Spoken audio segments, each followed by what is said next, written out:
It's the Real Estate Podcast, brought to you by ANZ Home Loans for financial well-beings. The challenge is, how much do you impose on people in expectation of what's going to be built? Ultimately, developers and builders build homes which consumers want to have built. I think we just need to wait and see what the consumer reaction is. I do think this is a concept that gives an opportunity, and we should see how it goes. And that is Keith Ryan in Victoria on the Real Estate Breakfast this morning, and we'll be getting back to him in just a moment as we launch into another episode with more property information as we connect you to the largest real estate podcast library across Australia. We're doing it 7 days a week and streaming right now on Spotify and Amazon. Well, I hope your working week has been a good one, another busy one. Here it is, a Friday, looking ahead to the weekend. April the 11th today. Victoria is calling on everyday Aussies to help shape the future of urban living through its Great Design Fast Track program. Now, PropTrack reported on this, and it's the initiative that is aiming at speeding up approval for quality apartments and townhouses, 8 homes or more, and up to 8 stories if they meet strong design and sustainability standards. So from now until June the 8th, the public can nominate up to 3 buildings that reflect key principles like livability, sustainability, and adaptability.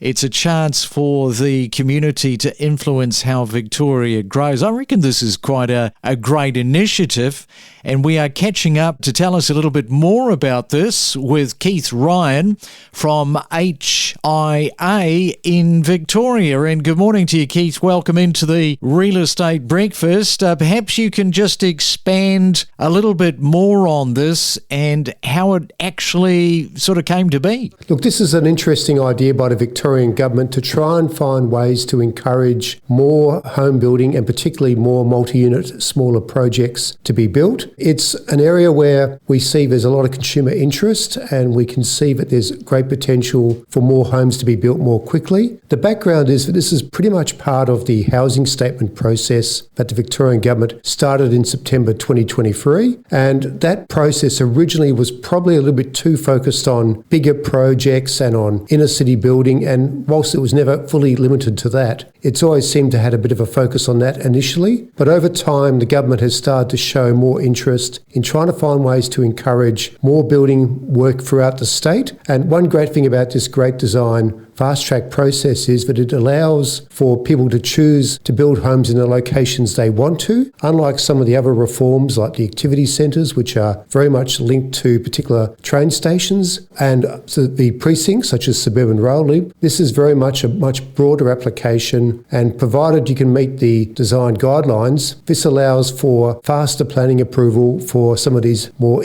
innovative and interesting homes to be built. Yeah, I know that one of the question is, with regard to this, is a bit of a developer dilemma, meaning will new rules fast-track housing or slow builders down? I know your association supports Victoria's fast-track plan, but with a little bit of caution thrown into the mix, because developers worry that overly complex applications could create a little bit of this bottleneck instead of speeding things up. Are we at risk of slowing down the very thing we're trying to accelerate? Might be a good question for you this morning. Yes, look, it's a very good question, and you're right. Our support is a little bit guarded because we've seen similar ideas where government have said, look, we want to encourage more homes. We'll give you a fast track or a shortcut, and provided you meet our expectations, you might get access to that. There was one reform which is still going called Future Homes, where the government provides actual plans and drawings which can be used for smaller, lower density projects, and that unfortunately hasn't taken off because there doesn't seem to be consumer and builder interest in the homes they've designed. The challenge for government is they want to have homes that meet their desire for better communities, healthier homes, more sustainable homes, but they also need to keep in mind that their expectations need to match those of consumers. and consumers' priorities may not necessarily be the same as that of the government and of government officials. And one thing I do like about this particular process we've started here now with this Great Design Fast Track is the fact that the community have been invited to provide feedback on what they think is important. And I think that's actually a good positive step taken by the government, because they do need to listen to the community and see what they value, what they think is most important. Like, to give you an example, part of the expectation is that you'll get 8.5 stars for energy efficiency for some of these homes.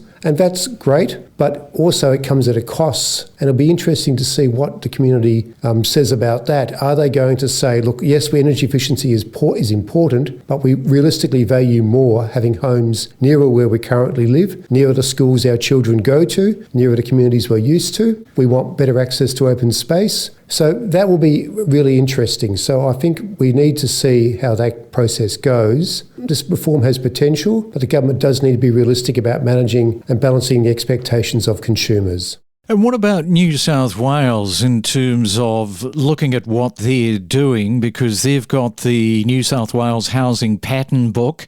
I guess Victoria learns from its neighbours' successes and maybe just as important, some of the setbacks. Look, that's a really interesting challenge, and we probably need to see what consumer reactions are. We know that Future Homes in Victoria, last I heard, and this may be out of date, but last I heard they'd been able to sell one design in a couple of years, which is not promising. That said, it might be that there's future uptake. I think, though, the challenge is how much do you impose on people in expectation of what's going to be built? Ultimately, developers and builders build homes which consumers want to have built. I think we just need to wait and see what the consumer reaction is. I do think this is a concept that gives an opportunity, and we should see how it goes. Little bit of a political football, as the housing domain is, but the Minister, Sonia Kilkenny, she's definitely behind it by the sound of it. Look, yes, I think the Planning Minister has been very open to different ideas to try and encourage a broader variety of homes being built. As I said at the start, I think the initial housing statement was very much more focused on big-end planning projects, big-town planning projects, but that's evolved over time, and we shouldn't forget that things like the small secondary dwellings and the now to work on the 2 homes on one lot, those projects are also being pushed by Minister Kilkenny, and I think they're projects which will do more to increase the number of housing stock than potentially some of the high-rise apartment blocks which can take years to deliver and at the moment are simply not economically feasible. All right then, Keith. Well, we'll wrap it up there. I know you and your team from HIA there in Victoria always onto something, and it's a very busy part of the Victorian building industry. So thanks for coming on this morning, and with the weekend coming up, enjoy your weekend. Thank you very much, Craig. Thank you for having me, and have a good day. Every morning from 6 a.m. across Australia, we deliver you the latest property news, commentary and predictions from Perth to Cairns and from Melbourne to Brisbane, 7 days a week. And right now it is time to go to Melbourne and back into Doncaster to Alec, who we were talking to recently. And Alec, you've got a property tip for everybody this morning. Yes, I do, Craig. So the biggest thing which I notice when you're analysing sort of development sites and good investments are the killers. So the killers that I have noticed are the land tax, if you're in Victoria particularly, the build costs, which are very, very high at the moment, and the interest rates, where if you've got a 2-3 year construction loan, it can end up costing you $200,000-$300,000 in interest, which completely eats into your profit margin. How I would overcome that is, instead of building 3-4 townhouses, which may take you, 2-3 years of construction loan interest, and then keeping one which you're paying capital gains tax, you're paying land tax on, your property management fees, I would sort of scrap all of that. And in that same 3 to 4 year period, I would end up managing to build 2 different single dwelling houses, sell both of them in the meantime, so you're not keeping them. You're turning over at least $1.5 to $2 million profit in that time. And you're not paying a high construction loan because it's only to one dwelling. You're not paying a lot of tax because you're not keeping anything. And overall, it's a much simpler, straightforward process because you don't have to go through council typically as much as what you would with multiple dwellings. Every morning from 6 a.m, we bring you the latest real estate news with diverse perspectives from leading industry experts. We deliver the most property podcasts across Australia every week. The investor activity actually consists of 40.5% of all housing finance commitments across our state. So that's really strong. And in fact, it's well above our average. So it indicates there's a lot of investors turning to Queensland for their investment buying needs. Yeah, well, the growth, it is just continuing to perform pretty well in Brisbane. And you're going to tell us that Brisbane is still retaining a top 3 position. This is for capital growth in terms of monthly, quarterly and annual growth.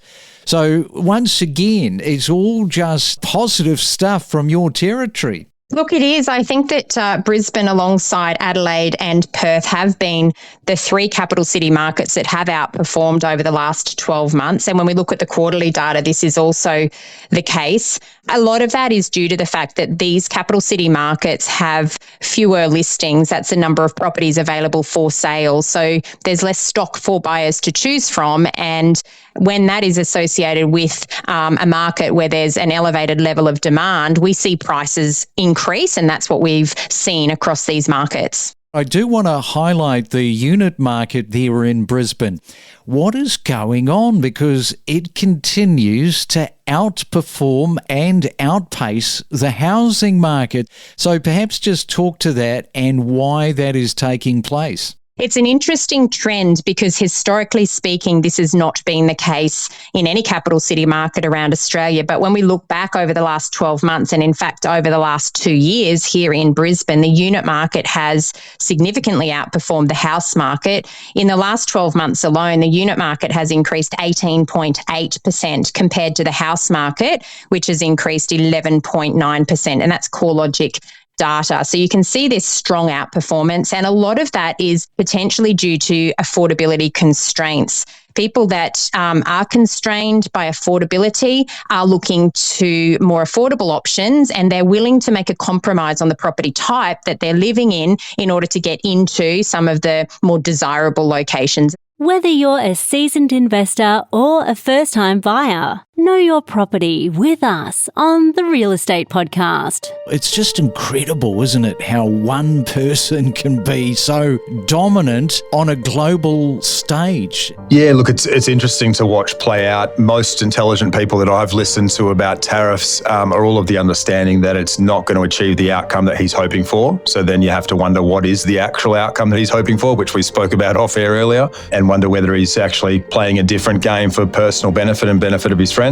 Look, in times like this where there is uncertainty, Australians have historically moved away from share markets and into property. So if that happens again now, and if they're seeking that stability of bricks and mortar, we might see even more demand pile into the housing market. Yeah, bricks and mortar, and fair to say gold at the moment is looking pretty attractive. It is, yeah. Look, gold's been on a bit of a tear lately with all the instability, as is the case historically. We connect you to the best real estate information across Australia. The Real Estate Podcast.